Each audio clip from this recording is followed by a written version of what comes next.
मड़ावाला में आयोजित जनसभा में उमड़े जनसैलाब को देखकर गदगद हुए प्रदीप चौधरी। विरोधियों की धड़कनें भी हुई तेज। जनसभा में प्रदीप चौधरी के साथ साथ उनके समर्थक भी गरजे। बोले, मेहमानों की अब चंद दिन की रह गई है मेहमान नवाजी। पैसे के दम पर चुनाव जीतने का सपना देख रही बाहरी ताकतों को कालका से बाहर निकालने की जनता कर चुकी है तैयारी। प्रदीप चौधरी की जीत का उनके समर्थकों ने किया दावा। कहा, सरकार में मंत्री बनकर कालका में बहाएंगे विकास की गंगा। कांग्रेस पार्टी की भारी बहुमत से सरकार बनने जा रही है सर्वों के मुताबिक। इसलिए उस सरकार में हमारा हिस्सा हो, हमारा काल के इसकी भागीदारी सुनिश्चित हो। मैं आपसे प्रार्थना करता हूं कि आप आने वाली 5 अक्टूबर को हाथ के आगे का बटन दबाकर मुझे कामयाब बनाएं, मुझे अपना आशीर्वाद दें, सहयोग दें, समर्थन दें। 10 साल का राज आपने देखा। बीजेपी ने हमें 10 साल में क्या दिया? बेरोजगारी दी, महंगाई दी, टूटी सड़कों पर चलने के लिए हम मजबूर हुए, भ्रष्टाचार सड़कों में हुआ, कई साल हमें खड्डों में सड़कों पर चलने के लिए मजबूर होना पड़ा। और अब जाकर कहीं ना कहीं सड़कें बननी शुरू हुई और जो पुल साल में बनने थे कई साल लगा दिए इन्होंने पुल बनाने में। प्राकृतिक आपदा इन लोगों को बड़ी दिक्कतों का सामना करना पड़ा। आज जो बीजेपी की सरकार में आने से पहले बड़े बड़े नेता कहा करते थे कांग्रेस ने मार दिए, महंगाई ने मार दिए।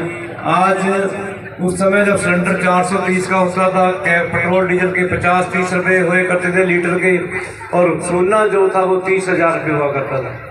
आज अगर हम देखें, अब बीजेपी वाले कहते हैं महंगाई तो है नहीं। उस माँ बाप से पूछे जिनकी आज जवान बेटी की शादी हो, 75,000 रुपये सोना हो गया। आज जो कहते हैं कि महंगाई नहीं है, उस समय 30,000 रुपये सोना था, आज 78,000 रुपये सोने का रेट है। आज लगातार इन्होंने महंगाई बढ़ाने का काम किया। 2 करोड़ नौकरियां देने की बात करते थे, बेरोजगारी बढ़ाने का काम किया। हमारी HMT फैक्ट्री बंद कर दी, हमारी AIC सीमेंट फैक्ट्री पहले जब बंसीलाल जी का बीजेपी का राज था तब बंद करने का काम किया। ये तो हमारे हिमाचल के साथ जो हमारा एरिया लगता है, चाहे हमारा बद्दी का एरिया हो, चाहे परमाणु का एरिया हो, तब जाकर हमारे लोगों को बहुत फर्क, नहीं तो बहुत बुरी हालत होती अगर ये एरिया साफ ना होते। तो बेरोजगारी के कारण कहीं ना कहीं नशा बढ़ा। जो पंजाब में नशा था वह हमारे हरियाणा। तो हमें इसलिए बीजेपी ने ये चीजें दी, महंगाई दी, बेरोजगारी दी, टूटी सड़कें पर चलने के लिए मजबूर होना पड़ा, नशा हमारे क्षेत्र में दिया। हर वर्ग का इन्होंने अपमान करने का काम किया। जैसे मास्टर जी ने पहले बताया कि अगर किसान ने अगर अपने हक की बात कही, उन पर काले कानून थोप दिए गए, किसानों ने आंदोलन किया, उन पर मुकदमे दर्ज कर दिए, 750 किसान शहीद हुए, जेलों में उनको बंद करने का काम किया। इसी तरह सरपंचों की बात आई, महिला पहलवानों की बात आई, आज आशा वर्कर्स, आंगनबाड़ी वर्कर्स ने पंचकुले में प्रदर्शन किए, सरपंचों ने अपने हकों के लिए लड़ाई लड़ने के लिए प्रदर्शन किए। तो सबकी आवाज़ को गोली लाठी से इन्होंने दबाने का काम किया।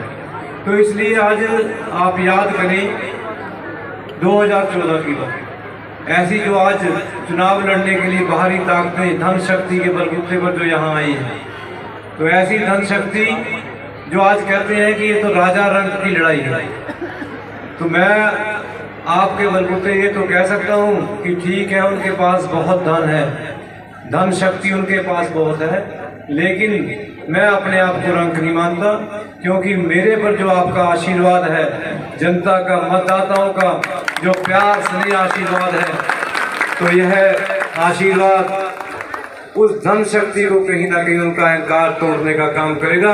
ऐसा मैं आपके माध्यम से आपके बलबूते पर कहने का चाहता हूँ। 2014 के बाद कोरोना काल आया, प्राकृतिक आपदा आई, कोई सुख दुख, कोई लेना नहीं देना नहीं।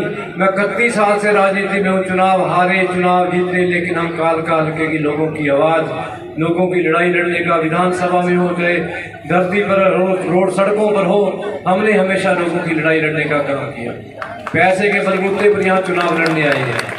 तो मेरी आपसे प्रार्थना विनती है, ऐसी तानाशाही सरकार और ऐसी पैसे के बलबूते की ताकतों को आपने सबक सिखाना है। आपके पास बहुत बड़ी ताकत है, वोट के माध्यम से इनको छोड़ दें। आज हमारी कांग्रेस पार्टी का जो मैनिफेस्टो है, उसमें जैसे बीजेपी ने पूंजीपतियों के, अमीरजादों के, बैंकों के लोन माफ करने का काम किया। तो कांग्रेस पार्टी की सोच है कि हम आम आदमी को राहत क्या दें, हम आम आदमी को क्या सहूलियतें दें, क्या उन्हें सुविधाएं देने का। महिला जो 18 साल से लेकर 60 साल तक की महिला के खाते में हर महीने 2000 रुपये डाले जाएंगे। और बुजुर्गों की पेंशन जो है 60 साल से ऊपर वो 6000 रुपये करने का कांग्रेस पार्टी ने फैसला लिया है। 300 यूनिट बिजली के फ्री दिए जाएंगे। गैस का सिलेंडर 500 रुपये से कम हो, यह कांग्रेस पार्टी ने फैसला किया है। हर गरीब आदमी का पीला राशन कार्ड बनाया जाएगा। जिनके कहीं आईडी फैमिली के कारण इनकम ज़्यादा दिखाई दी, कहीं पेंशन कट गई, कहीं राशन कार्ड कट गए, तो कांग्रेस पार्टी का फैसला है कि पहले की तरह जो व्यवस्था थी कांग्रेस शासन काल में, उसी तरह उनके राशन कार्ड बनाए जाएंगे पीले, और उसी तरह उनकी पेंशन लगाने का काम करेंगे। इसी तरह गरीब आदमी के पास अगर कहीं रहने के लिए व्यवस्था नहीं, तो उनको प्लाट देकर उसको बनाने के लिए 3.5 लाख रुपए देने का कांग्रेस पार्टी का फैसला है। और आजकल जैसे आप जानते हैं कि इलाज बहुत महंगे हैं, कहीं किसी को कैंसर हो गया, किसी को किसी तरह की बीमारी होगी, तो आज उन लोगों के लिए कांग्रेस पार्टी ने 5 लाख से लेकर 25 लाख रुपए तक का मुफ्त इलाज करने का फैसला किया। तो ऐसी अनेकों सुविधाएं जो कांग्रेस पार्टी की सरकार बनने पर आपको मिलने जा रही हैं। तो मेरी आपके चरणों में विनती प्रार्थना है, मैं आपके भाई, आपके बेटे की तरह हूँ, इसलिए मैं आपको विश्वास दिलाता हूँ। आप अपना आशीर्वाद देकर मुझे, आप हाथ के आगे का बटन देकर दबाकर कामयाब बनाएं। मेरी कामयाबी आपकी अपनी कामयाबी होगी। मेरा आपको यकीन, भरोसा, विश्वास दिलाता हूँ। आपके आशीर्वाद से विधायक बनने के बाद सरकार में हमारा हिस्सा जब होगा, तो अपने इलाके की जो समस्याएं, परेशानियां, उनका तो हल होगा ही होगा। जो हमारे हक हैं, जो हमारे रोजगार के अवसर हैं, जो हमारा मान सम्मान इलाके का है, उसको बराबर ला के आपके बीच देंगे। और निश्चित रूप से आपकी सेवा करने का मौका मुझे मिलेगा, क्योंकि जब भी मौका मिला, एक बार हमारी सरकार थी और मैं एमएलए नहीं था, एमएलए चंद्रमोहन था, लेकिन उस सरकार ने इस क्षेत्र से कोई भेदभाव नहीं किया।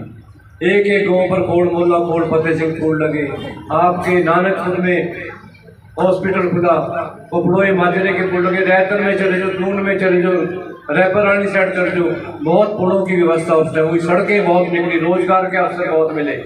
तो आज मैं एमएलए था, लेकिन सरकार बीजेपी की थी। कहीं ना कहीं सरकार ने हमारे क्षेत्र के साथ भेदभाव किया। तो मैं आपको यकीन, भरोसा, विश्वास दिलाता हूँ, जो बेरोजगारी के कारण नशा फैला, कांग्रेस पार्टी ने यह भी फैसला किया है कि हम इस पर सख्त कानून बना के उन नशा कारोबारियों पर लगाम लगाने का काम करेंगे। मैं चाहता कि आप आने वाली 5 अक्टूबर को हाथ के आगे का बटन दबाकर मुझे कामयाब बनाएं, मुझे अपना आशीर्वाद दें, और जो कोई आपसी भेदभाव है गाँव में, उनको बुलाकर इस तानाशाही सरकार से छुटकारा पाएं, ताकि 36 बिरादरी की जो पार्टी की सरकार बनने जा रही है, उसमें किसान हो, कर्मचारी हो, युवा, महिला हो, दलित हो, पिछड़ा हो, हर वर्ग का भला होगा। इसी आशा उम्मीद के साथ आपका बहुत बहुत धन्यवाद। नमस्कार।